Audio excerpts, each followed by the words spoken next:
Les Français se serrent la ceinture, des milliers d'emplois sont brisés, mais Emmanuel Macron, lui, enfermé dans sa tour d'ivoire, contemple le pays qu'il a fracturé. Nouveau clash explosif dans l'hémicycle. La députée Elsa Faucillon lâche les coups et accuse directement le président d'être enfermé dans sa tour d'ivoire, dénonçant un terrible mépris de classe face à la détresse des Français. La charge est lourde, mais la riposte du gouvernement ne se fait pas attendre. La ministre Amélie de Montchalin contre-attaque de manière cinglante en mettant l'opposition face au mur. Si la gauche censure le gouvernement, ce sera l'incertitude et le chaos économique assuré. Un face-à-face brutal à ne surtout pas rater. Hier, le Premier ministre a présenté les grandes mesures du budget 2026 dans la droite ligne des précédents.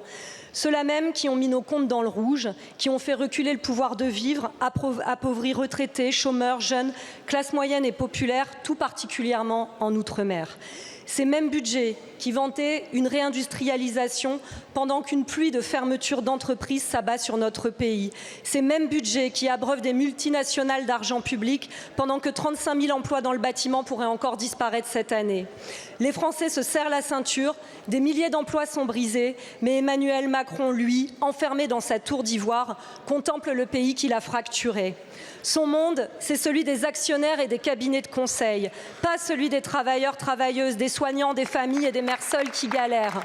Votre budget, c'est sa politique. Vous osez présenter une taxe sur le patrimoine financier comme une mesure de justice, mais en excluant les titres d'entreprise, vous épargnez plus de 95% de la fortune des milliardaires.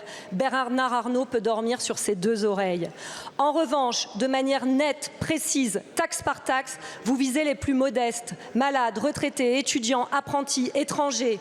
En fait, les Français scandent justice fiscale, ils ne reçoivent que mépris de classe.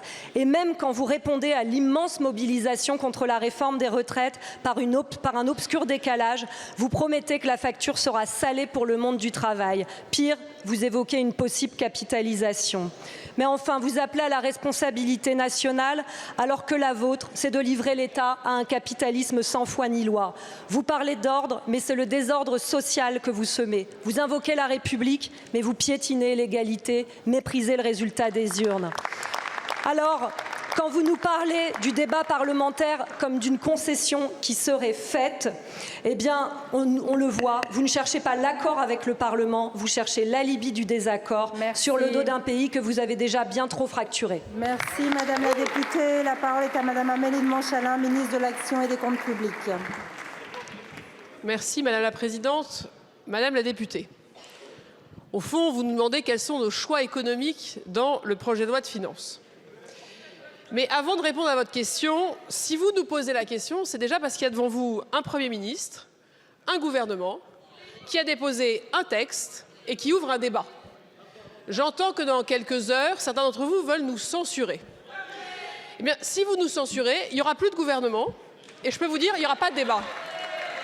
Le seul débat qu'on aura, ce sera un débat sur l'incertitude économique, sur le désordre économique, sur le trouble que nous mettrons dans le pays à ne pas donner de stabilité. Le seul débat qu'on aurait, si vous nous censurez, ce n'est pas un débat sur le budget. Ce sera un débat sur la loi spéciale. Et vous savez que la loi spéciale, elle ne permet aucun choix. Et donc, censurer, c'est repousser les débats. Censurer, c'est repousser les choix. Dans ce débat, nous faisons des propositions à débattre. Nous mettons sur la table une taxe sur le patrimoine financier des holdings. Eh bien, on peut, si vous voulez, Madame la députée, ne pas débattre. On peut laisser les choses telles qu'elles sont. On peut laisser les ultra-riches, comme vous le dites, eh bien, continuer à prospérer dans ces montages. Nous mettons sur la table une contribution différentielle sur les hauts revenus. Est-ce qu'on le met en place? Est-ce qu'on le débat? Ou est-ce qu'on ne fait rien? Nous mettons sur la table, effectivement, des investissements sur les Outre-mer. Nous pouvons en débattre. Nous mettons sur la table des propositions pour les PME. Nous pouvons en débattre. Mais pour en débattre, il faut qu'il y ait un texte. Il faut qu'il y ait un gouvernement et donc il ne faut pas qu'il y ait de censure.